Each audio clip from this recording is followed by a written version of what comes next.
Tenga listo el tinto que ya vienen los huevos revueltos y a la sazón del discurso antiimperialista de Iván Cepeda en la campaña presidencial. Desde la redacción de La Silla Vacía soy Tatiana Duque. Es viernes 16 de enero.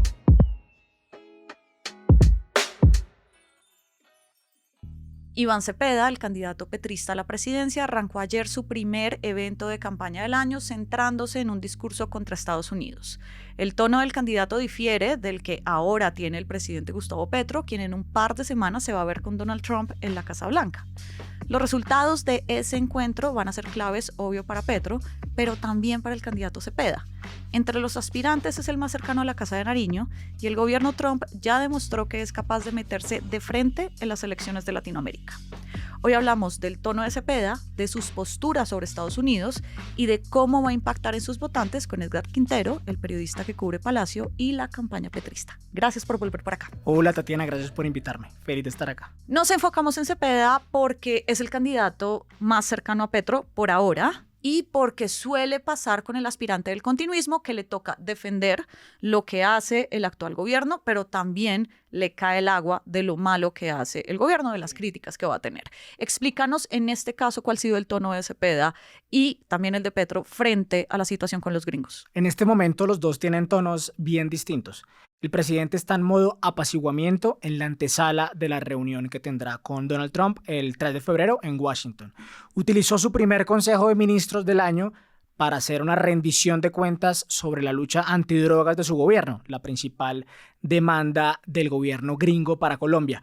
En la crisis diplomática, Petro siempre ha partido de la premisa de que no existía una comunicación directa con el gobierno Trump y ahora que la tiene, la quiere aprovechar para desmentir lo que él considera son falsas narrativas de la oposición. Eso se suma al viaje a Estados Unidos del ministro de Defensa, Pedro Sánchez, que está en Washington, también explicando los logros que quiere mostrar el gobierno Petro contra el narcotráfico. En contraste con ese apaciguamiento, Cepeda sigue agitando la bandera antiimperialista. Cuéntame del tono de Cepeda, ¿de dónde viene? ¿Cómo es? Pues mira, ayer en Nariño, un fortín de la izquierda, Cepeda dio su primer discurso de campaña del año y ahí rechazó la política intervencionista de Estados Unidos frente a América Latina. La llamada doctrina Monroe. No son recursos para ser saqueados por intervenciones militares, bombardeos ni portaaviones. Desde aquí decimos hoy que no estamos dispuestos a aceptar la vieja doctrina colonialista que dice América para los americanos. Nuestra doctrina es Colombia para los colombianos, los territorios. Y ese discurso muy anti-yanqui, Cepeda lo está usando para atacar a sus contrincantes de la derecha, sobre todo a Paloma Valencia y a Abelardo de la Espriella, a los que tacha de serviles a los gringos. Esa postura no es patriótica ni responsable. Es una expresión abierta de traición al pueblo colombiano. De Petro se entiende claramente que baje el tono y por qué lo hace. Seguramente quiere que la reunión del 3 de febrero salga lo menos caótica posible. Pero ¿el tono de Cepeda siempre ha sido así o se distancia en cierto momento por la coyuntura que estamos pasando? Mira, para alguien como Cepeda, formado en una izquierda más clásica y doctrinaria, el antiimperialismo es una idea central en su doctrina política. De hecho, pese a lo duro que ha sido el presidente Petro con Trump, dentro del pacto consideran que Cepeda es mucho más crítico con los Estados Unidos y su política exterior.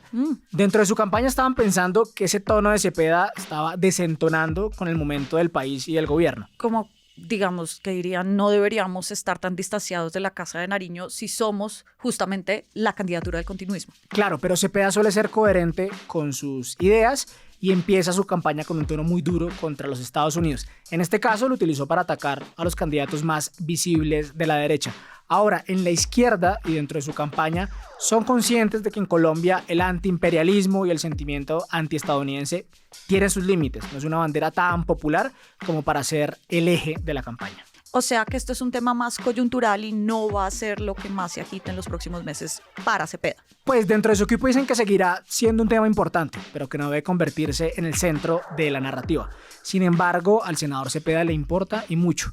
Siempre ha dicho que las extremas derechas latinoamericanas asentadas en Miami están conspirando en Estados Unidos para apartar a cualquier gobierno incómodo para esas élites o para detener a los candidatos progresistas como él. Bueno, es que Estados Unidos ya se ha metido directamente en elecciones. El año pasado lo hizo con las legislativas en Argentina y con las presidenciales en Honduras. Sí, y para Cepeda ese es un miedo real, que el gobierno Trump intervenga en las elecciones colombianas. El secretario de Estado de los Estados Unidos, Marco Rubio, ha dicho que Colombia tiene una larga tradición de respetar los procedimientos democráticos, como efectivamente ha pasado. Pero la intervención en Venezuela, esta nueva doctrina Donroe, como lo llaman, le da como argumentos a la izquierda para tener ese temor.